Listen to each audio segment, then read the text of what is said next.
दसम पातशाह बनो बख्शी फतेह दी सांझ पाइए गज के बोलो वाहिगुरु जी का खालसा वाहिगुरु जी की फतेह। मैथों पहला डॉक्टर सुखप्रीत सिंह उद्दोके ने तुहानूं बहुत ही ज्ञान दियां ते अज दे मौके वास्ते जिहड़ियां बहुत ही सानूं रोशनी देण वालियां गल्लां वो साझियां कीतियां। मैं सिर्फ 15 मिनट संखेप दे विच अज दे हालात बारे तुहाडे नाल कुछ गल्लां साझियां करांगा कि अज साडे सामने हालात की है। हाँ जी, क्योंकि आपां सारिआं नूं पता है कि जिहड़ा साडा संघर्ष है वो तकरीबन 7 महीने पूरे हो चले हैं। इन्हां 7 महीनों विच जिहड़ा संघर्ष है वो बहुत अलग अलग दौरां विचों निकलिया, बड़े मोड़ कट्टे न ते बड़े उतरा चढ़ाव आउंदे रहे ने। ये सारे अमल विचों लंघदा होया जिस अवस्था ते साडा संघर्ष अज पहुंच गया उहनूं 2 शब्दां दे विच ही आपां बयान कर सकते हैं कि ये जिहड़ी अवस्था संघर्ष दी ये बहुत नाजुक अवस्था है। ते नाजुक अवस्था दे विच भावें बंदे दी व्यक्तिगत जिंदगी च हो कोई पल आवे या घड़ी आवे जिन्हों असीं नाजुक कहने आ, उस मौके एक भी कदम गलत चुक्या जावे जे ਉਹਦੀ कीमत बहुत वड्डी देनी पै जाती है। आम तुरी जाती धौर दे विच असीं कोई भी कदम गलत चुक सकते हैं, पर जदों नाजुक अवस्था च पहुँच जाइए, दौर च पहुँच जाइए, उदों सानूं एक एक कदम बहुत संभल के ते सोच विचार के चुकना पैंदा है। सो अज दे माहौल दे विच सब दियां नज़रां एक पासे सरकार ते टिकियां होईयां कि सरकार की करती है, दूजे पासे जिहड़ी साडी लीडरशिप है उहदे उत्ते भी एक आसां कि लीडरशिप की करती है साडी। सो जदों जंग दे मैदान दे विच जिहड़े लीडर हुंदे ने वो एक तरह नाल जरनैल ही हुंदे आ ते जरनैल दे विच 2 गुण होने बहुत जरूरी है। एक ये है कि जिस विरोधी या दुश्मन दे नाल वो लड़ रहा है ਉਹਦੇ बारे ਉਹਨੂੰ समझ किन्नी है।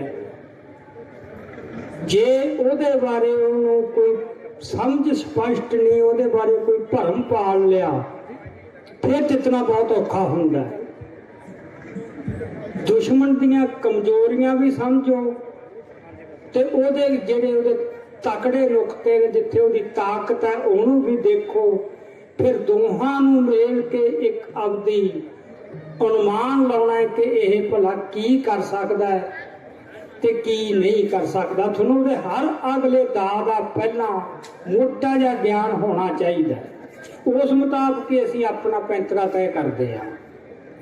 दूजी गल, किसी भी जरनैल नूं जितन वास्ते बहुत जरूरी है कि कल्ला दुश्मन का पता ना होवे, नाल आपदा भी पता होवे, अपने आप का भी पता होवे कि मेरी समर्था कितनी है, मेरी तकड़ाई कितनी है।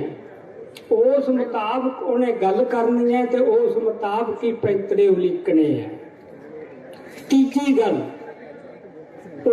वो लीडर ठीक कदे भी नहीं अगवाई दे सकता जिन्हों उहदे मंगर लगे लोकां दे रौं दी समझ ना हो। लोग की चाहुंदे, लोकां दा रौं की है। जिहड़ा लीडर लोकां दे रौं नाल टुट गया वो समझ लो खत्म हो गया। सो कई बार एक भाना वापर जाता है, अजिहे हादसे इतिहास दे विच वापरे ने जद लीडरां कोले अकलां बथेरियां हुंदियां, पर एक तो वो आपदा आप नहीं समझ सकते, आपदे बारे सही अनुमान नहीं ला सकते। दूजा ये हुंदा है कि उहनूं लोग की चाहुंदे ते जदों कोई लीडर अजिहा कदम चुकू जिहड़ा लोकां दे रौं दे उल्ट हो, एक वगदी धारा दे उल्ट हो, तो जंग दे मौके च खास करके जदों जंग निर्णायक दौर च पहुंचदा है ਉਹ ਲੋਕਾਂ ਦੇ ਰੌਂ ਦੀ ਵਗਦੀ ਧਾਰਾ ਸਭ ਕੁਝ ਨੂੰ ਹੂੰਝ ਕੇ ਪਾਸੇ ਸੁੱਟ ਦਿੰਦੀ ਹੈ। ਸੋ ਇਸ ਕਰਕੇ ਅੱਜ ਸਾਨੂੰ ਆ ਸਾਰੀਆਂ ਗੱਲਾਂ ਨੂੰ ਧਿਆਨ 'ਚ ਵਿੱਚ ਰੱਖ ਕੇ ਚੱਲਣਾ ਪਊਗਾ। ਆਉਣ ਵਾਲੇ ਜਿਹੜੇ ਦਿਨ, ਕਿਉਂਕਿ 26 ਜਨਵਰੀ ਦਾ ਇੱਕ ਪ੍ਰੋਗਰਾਮ ਦਿੱਤਾ ਹੋਇਆ ਹੈ, 26 ਜਨਵਰੀ ਵਾਸਤੇ ਦੁਸ਼ਮਣ ਵੀ ਤਿਆਰੀਆਂ 'ਚ ਹੈ ਤੇ ਆਪਾਂ ਵੀ ਤਿਆਰੀਆਂ ਕਰ ਰਹੇ ਹਾਂ। ਸੋ ਉਸ ਦਿਨ ਵੱਡੀ ਗੱਲ ਕੀ ਹੋਣੀ ਹੈ ਜਿਹਦੇ ਵਾਸਤੇ ਸਾਨੂੰ ਤਿਆਰ ਰਹਿਣਾ ਪਊ। ਅਸੀਂ ਹੁਣ ਤੱਕ ਜੋ ਵੀ ਪ੍ਰਾਪਤੀ ਕੀਤੀ ਹੈ ਉਹਦੇ ਵਿੱਚ ਦੋ ਗੱਲਾਂ ਦਾ ਬਹੁਤ ਵੱਡਾ ਰੋਲ ਹੈ। ਇੱਕ, ਸਾਡੀ ਏਕਤਾ। ਸਾਰੀਆਂ ਜਥੇਬੰਦੀਆਂ, ਅਲੱਗ-ਅਲੱਗ ਜਥੇਬੰਦੀਆਂ ਇਕੱਠੀਆਂ ਹੋ ਕੇ ਲੜੀਆਂ। ਵਿੱਚ ਬਖਰੇਵੇਂ ਵੀ ਹੋਣਗੇ, ਹੁੰਦੇ ਹੀ ਆ ਹਮੇਸ਼ਾ। ਜਿੱਥੇ ਵੀ ਇਕੱਠ ਹੋਊਗਾ ਉੱਥੇ ਕੁਛ ਮਤਭੇਦ ਹੁੰਦੇ ਆ, ਪਰ ਹੁਣ ਤੱਕ ਤਕਰੀਬਨ ਇਕੱਠੇ ਚੱਲੇ ਆ। ਕੱਲੀਆਂ ਜਥੇਬੰਦੀਆਂ ਨਹੀਂ, ਹੋਰ ਵੀ ਸਮਾਜ ਦੇ ਜਿੰਨੇ ਵਰਗ ਨੇ ਉਹਨਾਂ ਨੇ ਆਪਦੇ ਵੱਲੋਂ ਪੂਰੀ ਹਮਾਇਤ ਦਿੱਤੀ ਹੈ, ਕੋਈ ਕਸਰ ਨਹੀਂ ਛੱਡੀ ਇਸ ਸੰਘਰਸ਼ ਨੂੰ ਹਮਾਇਤ ਦੇਣ ਦੇ ਵਿੱਚ। ਸੋ ਸਾਡੀ ਪਹਿਲੀ ਤਾਕਤ ਸਾਡੀ ਏਕਤਾ ਵਿੱਚ ਹੈ ਤੇ ਇਸ ਏਕਤਾ ਨੂੰ ਅਸੀਂ ਅੱਖ ਦੀ ਪੁਤਲੀ ਵਾਂਗੂ ਸਾਂਭ ਕੇ ਰੱਖਣਾ ਹੈ। ਇਹ ਕੋਈ ਛੋਟੀ ਚੀਜ਼ ਨਹੀਂ। ਜਿੱਦੇ ਸਾਡੇ 'ਚ ਕੋਈ ਪਾੜ ਪੈ ਗਿਆ, ਦੁਸ਼ਮਣ ਬੜੀਆਂ ਕੋਸ਼ਿਸ਼ਾਂ ਕਰ ਰਿਹਾ ਹੈ ਤੇ ਇਦੋਂ ਵੀ ਕਰੂ। ਆਉਣ ਵਾਲਾ ਹਫ਼ਤਾ ਬਹੁਤ ਹੀ ਅਹਿਮ ਹੋਣਾ ਹੈ। ਇਸ ਕਰਕੇ ਅਸੀਂ ਕੋਸ਼ਿਸ਼ ਕਰੀਏ ਕਿ ਸਾਡੀ ਏਕਤਾ ਕਾਇਮ ਰਹੇ। ਦੂਜੀ ਗੱਲ, ਸਾਡੀ ਜਿਹੜੀ ਤਾਕਤ ਹੈ, ਹੁਣ ਤੱਕ ਜੋ ਅਸੀਂ ਹਾਸਲ ਕੀਤਾ ਹੈ ਉਹ ਸਬਰ ਕਰਕੇ ਕੀਤਾ ਹੈ। ਅਸੀਂ ਬੜਾ ਸਬਰ ਰੱਖਿਆ। ਦੁਸ਼ਮਣ ਨੇ ਬੋਲਣ 'ਚ ਵੀ ਨਹੀਂ ਕਸਰ ਛੱਡੀ, ਸਾਨੂੰ ਭੜਕਾਹਟ 'ਚ ਲਿਆਉਣ ਵਾਸਤੇ, ਚੜਾਉਣ ਵਾਸਤੇ। ਕਿਸਾਨਾਂ ਦੀ ਸ਼ਾਨ ਦੇ ਖਿਲਾਫ ਹਰ ਰੋਜ਼ ਪਤਾ ਨਹੀਂ ਕਿੰਨੇ ਬਿਆਨ ਦਿੰਦੇ ਨੇ ਕਿ ਕਿਸੇ ਤਰ੍ਹਾਂ ਇਹਨਾਂ ਨੂੰ ਗੁੱਸਾ ਆ ਜੇ। ਤੇ ਗੁੱਸੇ 'ਚ ਬੰਦੇ ਤੋਂ ਕਦੇ ਵੀ ਸਹੀ ਫੈਸਲਾ ਨਹੀਂ ਹੁੰਦਾ। ਜਿਹੜਾ ਉਬਲਦਾ ਪਾਣੀ ਹੁੰਦਾ ਨਾ ਪਤੀਲੇ 'ਚ, ਉਹਦੇ ਵਿੱਚ ਤੁਸੀਂ ਥੱਲੇ ਕੁਝ ਨਹੀਂ ਦੇਖ ਸਕਦੇ। ਜਦੋਂ ਮਨ ਉਬਲ ਰਿਹਾ ਹੋਵੇ ਗੁੱਸੇ 'ਚ, ਉਦੋਂ ਕਦੇ ਠੀਕ ਫੈਸਲਾ ਨਹੀਂ ਹੁੰਦਾ। ਜਿਹੜਾ ਨਿਰਮਲ, ਜਦੋਂ ਪਾਣੀ ਖੜਾ ਹੈ ਉਹਦੇ ਵਿੱਚ ਤੁਹਾਨੂੰ ਸਭ ਕੁਝ ਸਾਫ਼ ਦਿਸ ਜਾਂਦਾ। ਸੋ ਜਦੋਂ ਮਨ ਦੇ ਵਿੱਚ ਕ੍ਰੋਧ ਵਾਲੇ ਖਾ ਰਿਹਾ ਹੋਵੇ ਜਾਂ ਗੁੱਸਾ ਵਾਲੇ ਖਾ ਰਿਹਾ ਹੋਵੇ, ਉਦੋਂ ਸਾਥੋਂ ਕੋਈ ਵੀ ਫੈਸਲਾ ਠੀਕ ਨਹੀਂ ਹੋਣਾ। ਤੇ ਸਾਡਾ ਤਾਂ ਸਾਰਾ ਇਤਿਹਾਸ ਤੇ ਵਿਰਸਾ ਪਿਆ ਕਿ ਤੱਤੀਆਂ ਤਵੀਆਂ ਤੇ ਵੀ ਸਬਰ ਅਡੋਲ ਰਿਹਾ। ਜਿੱਥੇ ਸੀਸ ਦੇਣੇ ਪਏ, ਬੰਦ ਕਟਾਉਣੇ ਪਏ, ਆਰਿਆਂ ਨਾਲ ਸੀਸ ਚਰਾਉਣੇ ਪਏ, ਉੱਥੇ ਵੀ ਜਿਹੜਾ ਸਾਡਾ ਸਿਦਕ ਤੇ ਸਬਰ ਹੈ ਉਹ ਉਸੇ ਤਰ੍ਹਾਂ ਅਡੋਲ ਰਿਹਾ। ਸੋ ਆਪਾਂ ਸਬਰ ਜਿਹੜਾ ਆਪਣਾ ਉਹ ਕਾਇਮ ਰੱਖਣਾ ਹੈ। ਤੇ ਆਉਣ ਵਾਲੇ ਦਿਨਾਂ 'ਚ ਸਭ ਤੋਂ ਵੱਡਾ ਇਮਤਿਹਾਨ ਇਹੀ ਹੋਣਾ ਦੋਹਾਂ ਧਿਰਾਂ ਦਾ। ਤੇ ਪਹਿਲਾਂ ਸਬਰ ਕਿਹਦਾ ਟੁੱਟਦਾ ਹੈ? ਕਿ ਦੁਸ਼ਮਣ ਦਾ ਸਬਰ ਟੁੱਟਦਾ ਹੈ ਕਿ ਸਾਡਾ ਟੁੱਟਦਾ ਹੈ? ਜਿਹਦਾ ਵੀ ਪਹਿਲਾਂ ਟੁੱਟ ਗਿਆ ਉਦੋਂ ਗਲਤੀ ਕੋਈ ਨਾ ਕੋਈ ਹੋ ਜਾਣੀ ਹੈ, ਉਹ ਚਾਹੇ ਨਾ ਚਾਹੇ, ਕਿਉਂਕਿ ਉਦੋਂ ਪੂਰੀ ਸੁੱਧ ਦੇ ਵਿੱਚ ਰਹਿ ਕੇ ਫੈਸਲਾ ਨਹੀਂ ਲਿਆ ਜਾਂਦਾ। ਤੇ ਆਪਾਂ ਤਾਂ ਬਹੁਤ ਤਕੜੇ ਆ ਇਸ ਪੱਖੋਂ। ਸਾਡੇ ਕੋਲ ਤਾਂ ਇਹੋ ਜਿਹਾ ਵਿਰਸਾ ਪਿਆ ਹੈ, ਤੱਤੀਆਂ ਤਵੀਆਂ ਤੇ ਬੈਠਣ ਦਾ। ਚੌਂਕਾਂ ਦੇ ਵਿੱਚ ਗੁਰੂਆਂ ਨੇ ਸੀਸ ਕਟਾ ਕੇ ਸਾਡੇ ਵਾਸਤੇ ਕੁਝ ਉਦਾਹਰਨਾਂ ਪੇਸ਼ ਕਰਤੀਆਂ। ਅਸੀਂ ਤਾਂ ਇਦੋਂ ਵੀ ਕਿਤੇ ਭੈੜੇ ਮੌਕਿਆਂ ਦੇ ਵਿੱਚ ਉਹ ਸਾਰਾ ਸਿਦਕ ਦਿਖਾਇਆ ਆਪਦਾ, ਜਾਂ ਸਬਰ ਦਿਖਾਇਆ। ਸਾਡੇ ਦੁਸ਼ਮਣ ਇਸ ਪੱਖੋਂ ਬਹੁਤ ਕੰਗਾਲ ਹੈ। ਨਾ ਉਹਦੇ ਇਤਿਹਾਸ 'ਚ ਤੇ ਨਾ ਇਤਿਹਾਸ 'ਚ ਜਿਹਤੇ ਉਹ ਮਾਣ ਕਰ ਸਕੇ, ਅੱਜ ਸਟੇਜਾਂ ਤੇ ਹਿੱਕ ਠੋਕ ਕੇ ਕਹਿ ਸਕੇ। ਉਹਦੇ ਕੋਲੇ ਨਫ਼ਰਤ ਹੈ ਬਸ, ਹੋਰ ਕੁਛ ਵੀ ਨਹੀਂ। ਨਾ ਦਲੇਰੀ ਹੈ, ਨਾ ਸਿਆਣਪ ਹੈ, ਤੇ ਨਾ ਕਿਤੇ ਗਹਿਰਾਈ ਹੈ, ਨਾ ਸੰਜੀਦਗੀ ਹੈ। ਤੇ ਨਫ਼ਰਤਾਂ ਵਾਲੇ ਕਦੇ ਵੀ ਜੰਗ ਨਹੀਂ ਜਿੱਤੇ, ਸਾਰੀ ਦੁਨੀਆ ਦਾ ਇਤਿਹਾਸ ਪਿਆ। ਸੋ ਉਸ ਨਫ਼ਰਤ ਦਾ ਮੁਕਾਬਲਾ ਅਸੀਂ ਪਿਆਰ ਨਾਲ ਕਰਨਾ ਹੈ। ਪਿਆਰ ਤੋਂ ਭਾਵ ਇਹ ਨਹੀਂ ਕਿ ਅਸੀਂ ਦੁਸ਼ਮਣ ਪ੍ਰਤੀ ਪੋਲੇ ਹੋ ਜਾਈਏ, ਨਾ ਕਦੇ ਹੋਇਆ। ਸਾਡੇ ਗੁਰੂ ਸਾਹਿਬਾਨ ਤੋਂ ਲੈ ਕੇ ਸਾਡਾ ਸਾਰਾ ਇਤਿਹਾਸ ਇਹ ਹੈ कि बिना नफरत तो भी जंग लड़ी जा सकती है। ना को वैरी नहीं बिगाना, भी जंग भी लड़ रहे हैं पर मन के विच बैर कोई। ये आम दुनिया को यह गल समझ नहीं आ सकती, क्योंकि आम दुनिया ने भाई कन्हैया एक नहीं पैदा किया। ये रैड क्रॉस वगैरह ये बनावटी जी चीज़ां ने मनुख दी एक खास किस्म की सोच के विचों एक व्योंत चो घड़ियां गई। सो साडे कोल जिहड़ा भाई कन्हैया है वो साडी सोच दी ते साडी रवायत की तर्जमानी करते कि असी मन दे विच कोई ना गुस्सा ना बैर ते ना क्रोध रखना, पर गैरत नूं किते आंच नहीं आउण देनी। शर्त यह है ना, गैरत दा ते क्रोध दा फर्क की हुंदा है, जिवें एक वैली ते सूरमे दा हुंदा। असी सूरमिਆਂ ਦੀ ਜਿਹੜੀ कौम है वैलियां दी। सो इस करके आपां किते भी ਇਹ ਲੜਾਈ ਬਹੁਤ ਧਰਾਤਲਾਂ ਤੇ ਲੜੀ ਜਾਂਦੀ ਹੈ ਦੁਸ਼ਮਣ ਨਾਲ। ਇਖਲਾਕੀ ਪੱਧਰ ਤੇ ਸਭ ਤੋਂ ਵੱਧ ਅਸੀਂ ਹਰ ਥਾਂ ਆਪਦੇ ਇਖਲਾਕ ਦਾ ਝੰਡਾ ਬੁਲੰਦ ਕਰਨਾ ਹੈ। ਸਾਡੇ ਗੁਰੂਆਂ ਨੇ ਸਾਨੂੰ ਇਹ ਸਿਖਾਇਆ, ਸਾਡੇ ਸ਼ਹੀਦਾਂ ਨੇ ਸਾਨੂੰ ਇਹ ਸਿਖਾਇਆ ਕਿ ਰਹਿੰਦੀ ਦੁਨੀਆ ਤੱਕ ਅਜਿਹੇ ਦ੍ਰਿਸ਼ਟਾਂਤ ਸਿਰਜਣੇ ਆ, ਅਜਿਹੇ ਮਿੱਥ ਸਿਰਜਣੇ ਜਿਹਦੀਆਂ ਕਹਾਣੀਆਂ ਪ੍ਰਚਲਿਤ ਹੋ ਜਾਂਦੀਆਂ। ਅਨੇਕ ਇਤਿਹਾਸ ਦੇ ਵਿੱਚ ਹੀ ਜਸਵੰਤ ਸਿੰਘ ਖਾਲੜੇ ਦੀ, शहीद जसवंत सिंह खालड़े की उदाहरण साडे सामने है कि उस दे उत्ते 48 दिन जबर होया थाने ओदे शरीर का कोई भी अंग साबता नहीं सी छड्डिया उन्होंने। वो इक्को ही गल कहंदा रहा, सब कुछ भाणे च हो रहा है। सो भाणा मन्नण दा जिहड़ा बल है वो दुनिया की होर किसी कौम पल्ले नहीं, ते जेडे दुश्मन ना साडा जवाब पिया उन्हां दे पल्ले तक कख भी नहीं। सो इस पक्कों हौसले दे विच रहो। सो उदन साडे हुण आउण वाले दिनां 'च सबर का इम्तिहान भी होना है, पर नाल साडी अणख का इम्तिहान भी। जे वो ये समझते हैं कि असीं अपनी ताकत के जोर नाल इन्हां नूं डरा देंगे, इथों उठा देंगे ते अपनी मंगां मनवाए वैन चुप करके नीवियां पा के घरां नूं मुड़ जाण, फिर उन्होंने कोई साडा इतिहास नहीं पढ़िया, उन्होंने कुछ भी नहीं पता। सो इस करके वो भुलेखियां च पए रहे, पर असीं किसी भुलेखे दे विच नहीं रहना। सो आपां जिहड़ा हुण तक एक सबर ते संयम रखिया वो रखना, भावें सानूं कुछ भी करना पवे, भावें टक्कर लैनी पवे ते भावें शांतमई ढंग नाल गिरफ्तारियां देनियां पैण, असीं अपने कोलों पहल कोई नहीं करनी। यही जी कोई गल नहीं करनी जिहदे च आपां नूं इह लगे कल नूं लोकां दियां नज़रां 'च सानूं कोई दोषी साबित कर सकण, पर डरना है नहीं। ये गल कईयां नूं नहीं समझ आउंदी, दूजे लोकां नूं नहीं समझ आउंदी।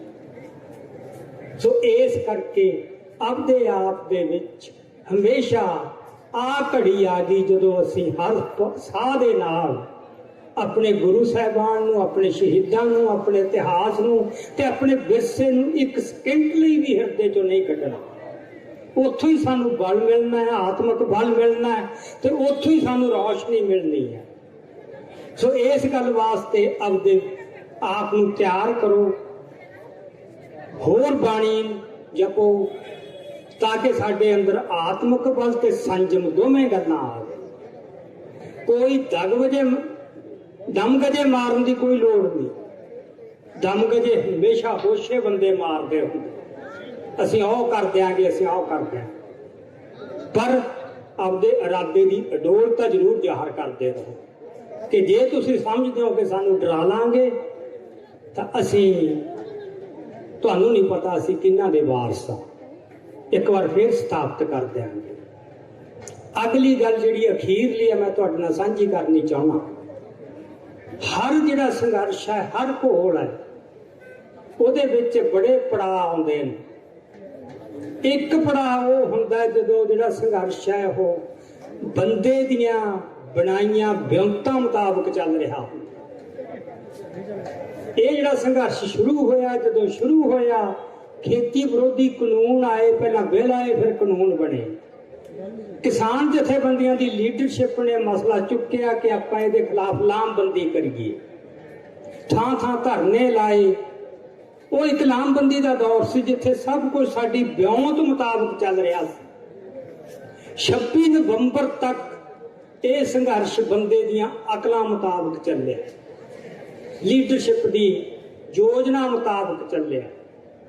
ਹੁਣ 26 ਨਵੰਬਰ ਨੂੰ ਲੀਡਰਸ਼ਿਪ ਦਾ ਹਦਾਇਤ ਇਹ ਸੀ, ਜਿਹੜੀਆਂ ਜਥੇਬੰਦੀਆਂ ਇਕੱਠੀਆਂ ਹੋਈਆਂ 32, ਕਿ ਅਸੀਂ ਜਿੱਥੇ ਸਾਨੂੰ ਰੋਕਣਗੇ ਅਸੀਂ ਉੱਥੇ ਹੀ ਬਹਿ ਜਾਾਂਗੇ ਸ਼ਾਂਤਮਈ ਢੰਗ ਨਾਲ, ਅਸੀਂ ਨਾਕੇ ਨਹੀਂ ਤੋੜਾਂਗੇ। ਪਰ ਸਾਰੇ ਨਾਕੇ ਟੁੱਟ ਗਏ ਤੇ ਦਿੱਲੀ ਆ ਪਹੁੰਚੇ। ਇਹ ਕਿਹਦਾ ਫੈਸਲਾ ਸੀ?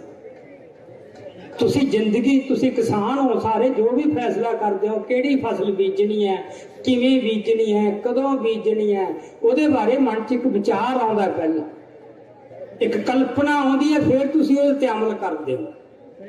ਹੁਣ ਇਹ ਜੋ ਭਾਣਾ ਵਾਪਰਿਆ, ਕਿਸੇ ਦੀ ਵੀ ਕਲਪਨਾ ਨਹੀਂ ਸੀ, ਕਿਸੇ ਦਾ ਵਿਚਾਰ ਨਹੀਂ ਸੀ।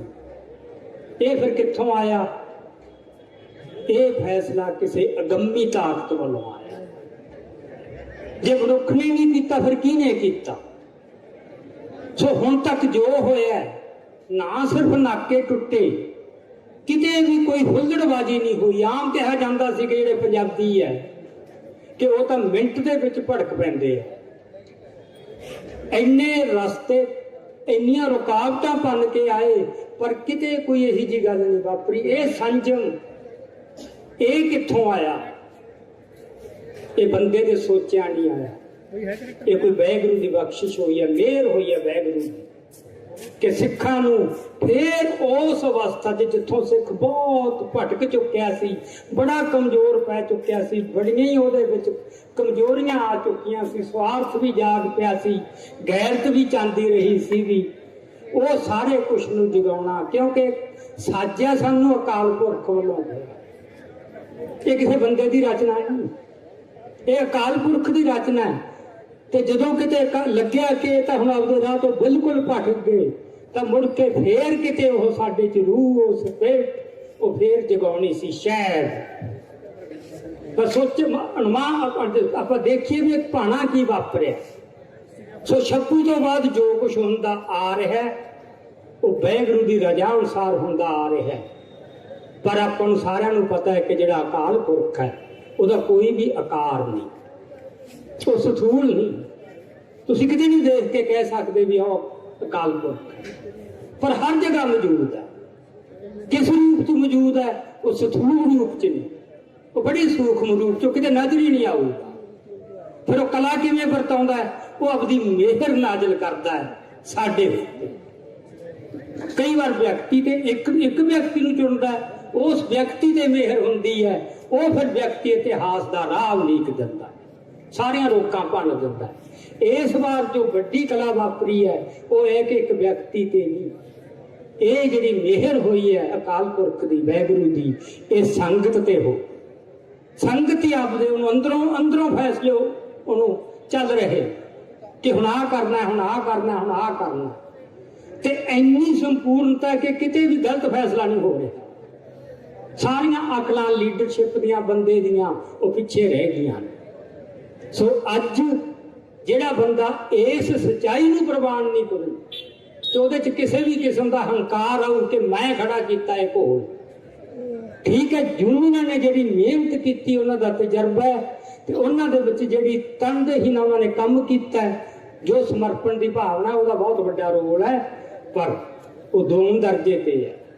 ਜੋ ਹੋਇਆ ਇਹ ਵਾਹਿਗੁਰੂ ਦੀ ਮਿਹਰ ਨਾਲ ਹੋਇਆ। ਜੇ ਉਹਨਾਂ ਦੇ ਵਿੱਚ ਕੋਈ ਗੁਣ ਆਏ ਨੇ, ਅਡੋਲਤਾ ਆਈ ਹੈ, ਸਮਝ ਆਈ ਹੈ, ਸਿਆਣਪ ਆਈ ਹੈ, ਉਹਨਾਂ 'ਚ ਸੋਚਣ ਦੀ ਸ਼ਕਤੀ ਪੈਦਾ ਹੋਈ ਹੈ, ਲੜਨ ਦੀ ਤਾਕਤ ਆਈ ਹੈ, ਉਹ ਵੀ ਵਾਹਿਗੁਰੂ ਦੀ ਮਿਹਰ ਨਾਲ ਹੋਈ ਹੈ।